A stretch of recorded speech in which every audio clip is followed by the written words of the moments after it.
একজন সংগঠক এই বক্তব্য দিল, তাহলে বৈষম্যবিরোধী ছাত্র আন্দোলন, এই যে সরকার, এখনকার সরকার, রাজনীতিবিদ আপনারা যারা রয়েছেন, দূরত্ব কি বাড়ছে? খুব ছোট্ট করে শুনবো উত্তর। ৩ মাস আগে যেই আনন্দ, স্বপ্ন এবং উচ্ছ্বাস নিয়ে ঐক্যবদ্ধ যাত্রা শুরু হয়েছিল সকল দলমতের মানুষের, আওয়ামী লীগ ছাড়া, সেই ঐক্য ডেফিনেটলি অনেকটাই শিথিল হয়ে এসছে। এবং শিথিল হওয়াটা খুব অস্বাভাবিক তাও নয়। প্রত্যেকের যার যার হিসাব নিকাশ আছে, প্রত্যেকের যার যার পাওনা গন্ডার হিসাব আছে। সো এক ধরনের হিসাব নিকাশের কথা তো চলে আসেই।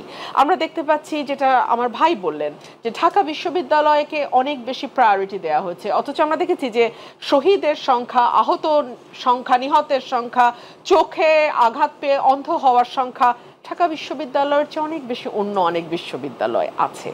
আমরা প্রাইভেট বিশ্ববিদ্যালয়কে কিন্তু সেই অর্থের সম্মান জানাতে পারি নাই।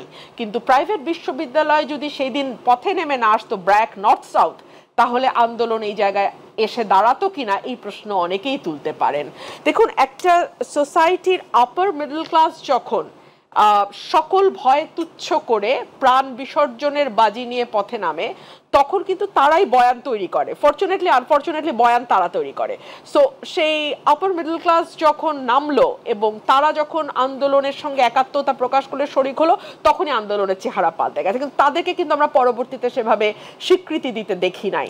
এবং এখন যেই অ্যাপয়েন্টমেন্টগুলো হচ্ছে উপদেষ্টা হিসেবে, আমাদের এখন মানে ক্রাইং নিড কোনটা, ইমিডিয়েটলি করবার মতন কাজ কোনগুলো, সেগুলো না করে আমরা একজন বিতর্কিত ব্যক্তিকে সংস্কৃতি মন্ত্রণালয়ে দিয়ে দিলাম।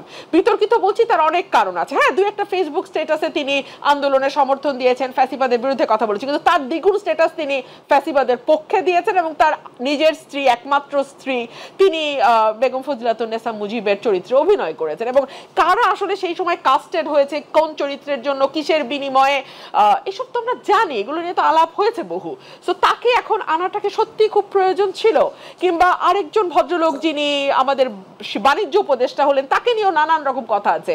তার বিরুদ্ধে এবং তার ভাই আওয়ামী লীগের এমপির বিরুদ্ধে মামলা পর্যন্ত হয়েছে। সো এই কথাগুলো আসলে সমাজে বিভক্তি বাড়ায়, এই পদক্ষেপগুলো সমাজে বিভক্তি বাড়ায়। আমি মনে করি যে এক মিনিট, সরকার যেহেতু স্টিয়ারিং এ আছে, ঐক্যবদ্ধ রাখার দায়িত্বটা সরকারের ছিল।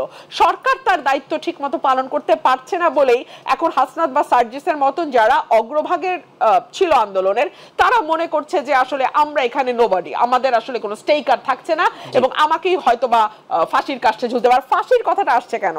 তার মানে কি সংবিধান যা আছে, সেই ৭-এর ক ৭-এর খ, এগুলো কি তাই থাকবে?